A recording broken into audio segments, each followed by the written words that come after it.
नमस्कार, स्वातीस कॉर्नरमध्ये आपले स्वागत आहे। आज मी बनवलेली आहे रसमलाई। बघा किती सॉफ्ट झालेली आहे ती, तुम्ही चेक करू शकता। आणि दूधही त्याचं जे रस असतो तोही छान असा घट्ट व्यवस्थित वाटीला लागला थेंब तो असं व्यवस्थित झालेला आहे। तर मी बनवणार आहे पनीरपासून रसमलाई। ते इथे मी घेतलेलं आहे 1 पाव पनीर। तर ते आपल्याला पूर्ण आता बारीक तुकडे करून घ्यायचे, त्याचे चुरून घ्यायचं थोडं। आणि पनीरची क्वालिटी खूप छान आहे, ते हाताला तेलकट लागलं म्हणजे ते ऑइली म्हणजे खूप सॉफ्ट आहे पनीर। अशा पद्धतीने आपल्याला हे बारीक करून घ्यायचं आहे। थोडं झालं नव्हतं, मी परत आता ते चेक केलं आणि लावून घेतलं एकदा चांगलं। असं पूर्ण सॉफ्ट झालं पाहिजे, त्याचा गोळा बनला पाहिजे। अशा हिशोबाने आपल्याला ते मिक्स करायचं आहे। तुम्ही ते हातानेही प्रोसेस करू शकता, पण हाताने खूप वेळ जातो, 10 ते 15 मिनटं पूर्ण चुरून घ्यावं लागते। आणि आता हे मी पूर्ण तयार केलं होतं, इथे थोडंसं हातानेही चुरून घेतलं। अर्धा चमचा मी कॉर्नफ्लॉवर आणि अर्धा चमचा मैदा टाकलेला आहे मी याच्यात।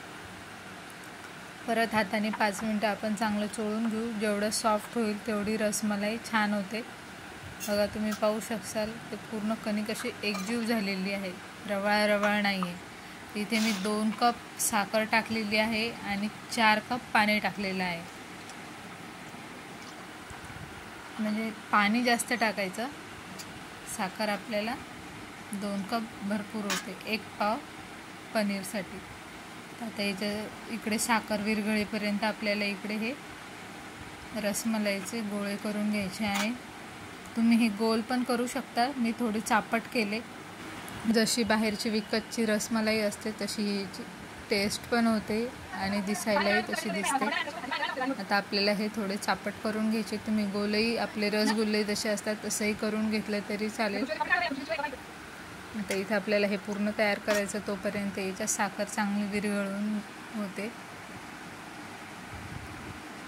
आणि तुम्ही कमेंट करत नाही आणि काहीच नाही, मला प्लीज कमेंट करा। काही अडचण असली तर मला सांगा, म्हणजे मी त्या प्रकारे व्हिडिओ बनवण्याचा किंवा माहिती देण्याचा थोडा प्रयत्न करेल। इकडे मी 1 कप परत पाणी गरम करायला ठेवलं आहे।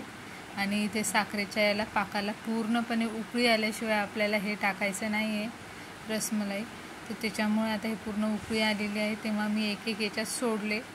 तर तुम्ही बघू शकता त्याचा आकार कसा होता आणि कसा होऊन राहिला। आणि पसरट मोठं भांडं घ्यायचं, म्हणजे त्या मोकळ्या त्याच्यात इकडे तिकडे हल्ल्या तरी तुटल्या नाही पाहिजेत। त्याच्यामुळे मी मोठी कढई घेतली। ही गंजात पण केलं जात होतं, पण गंजात मोकळं राहत नव्हतं म्हणून मी मोठी कढई घेतली। पाणी उकळलं की ते पूर्ण असं जिकडे तिकडे फिरल्या जाते मोकळं, त्याच्यामुळे। आणि इकडे गरम पाणी हे उकळल्याशिवाय आपल्याला टाकायचं नाही। हे 15 मिनटं या प्रोसेसला लागतात। 15 मिनटात आपल्याला आपली रसमलाई तयार झालेली कळते। तर हा पाक थोडा घट्ट वाटत होता मला, कारण की आता हे उकळून आटतो पाक साखरेचा। तर याच्यात कडक उकळलेलं पाणी 1-1 चमचा आपल्याला थोडं सोडत चालायचं आहे, कारण की हा पाक जर घट्ट झाला तर रसमलाई जाणार नाही, तो आपल्याला पातळच पाहिजे। त्याच्यामुळे ही पूर्ण पद्धत तुम्ही या पद्धतीने जर केली ना तर खरंच खूप छान होईल तुमची रसमलाई। मी जशा टिप्स सांगते तशा फॉलो करा आणि करून बघा। दुधापासूनही बनवले जाते, पण कधी काय होते, पाणी जास्त होते, कधी कमी राहते। किती पाणी पाझरायचं त्याच्यातलं किती नाही आपल्याला हे कळत नाही। त्याच्यामुळे मी ही पनीरपासून एकदा नाही 2-3 वेळा मी ही रसमलाई करून पाहिली, तेव्हा मी तुमच्यासोबत शेअर केली। त्याच्या आधीही मी शॉर्ट व्हिडिओ टाकलेला होता रसमलाईचा, तरी आता त्याला 7-8 महिने नक्कीच झाले। आता हा मी काचेच्या ग्लासमध्ये एक रसमलाईचं टाकून पाहिली, पण ती अजूनही तरंगलेली, म्हणजे ती झालेली नाही, पूर्ण रस पिलेला नाही तिने। जेव्हा ते पूर्ण हे होईल तेव्हा तो आपोआप खाली बुडात बसेल। मी नंतर दुसरा पीस टाकून पाहिल। आता हे पूर्ण झालेलं आहे आणि पाकही थोडा घट्ट झालेला आहे। हे आता आपल्याला असंच ठेवायचं आहे थंड होईपर्यंत। खाली उतरवून घेते. आता आपल्याला जो रस करायचा आहे, मलाई करायची, त्यासाठी मी दूध घेतले, अर्धा लिटर दूध घेतलं. मी हे थोडं आटवून घेतलं होतं पहिलेच, कारण की मला व्हिडिओ खूप मोठा होईल. आणि याच्यात अर्धा कप साखर टाकायची आहे. साखर तुम्ही तुमच्या आवडीनुसार जास्तही टाकू शकाल, कमी, कारण की इकडे पहिले आपण साखरेतच बुडवलेली असते, ती गोड असतेच, त्याच्यामुळे इकडे थोडी कमी चालते. आणि पूर्ण साखर विरघळून घ्यायची. चांगलं थोडं आटवलं की छान राहते. खूप पातळ याच्यातही मग ते नंतर घट्टपणा येत नाही त्याला. थोडी पातळ कसं पाहिजेत की त्याच्यात रसमलाई, ही मलाई त्याच्यात गेली पाहिजे, तेव्हा त्याची टेस्ट चांगली येईल खाताना. त्याच्यात थोडीशी विलायची पावडर टाकली मी. आणि इथे हे रसमलाई इसेन्स आणि कलर दोन्ही मिक्स आहे, ते टाकलं आहे मी याच्यात. इसेन्स तुम्ही तुमच्या आवडीनुसार टाका किंवा नका टाकू. आणि इसेन्समुळं बाहेरची चव येते, मुलांनाही थोडंसं खाण्यात की नाही बाहेरून आणली की काय असं फिलिंग तयार होते.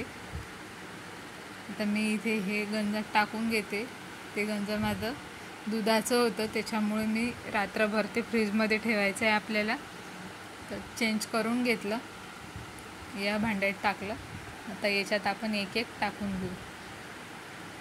तुम्ही पाहू शकता पूर्ण रस पिलेला आहे त्याने, खूप सॉफ्ट झालेली आहे. असं पूर्ण आपल्याला पिळून घ्यायचं आणि एक एक याच्यात सोडायचे.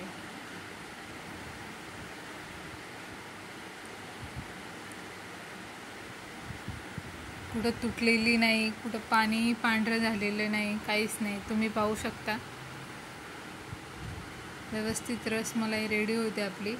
आणि अशा पद्धतीने नक्की ट्राय करा आणि कशी झाली ती मला कमेंटमध्ये कळवा. आणि चॅनलला लाईक, शेअर, सबस्क्राईब करायला विसरू नका. तर रात्रभर फ्रीजमध्ये ठेवून देऊ.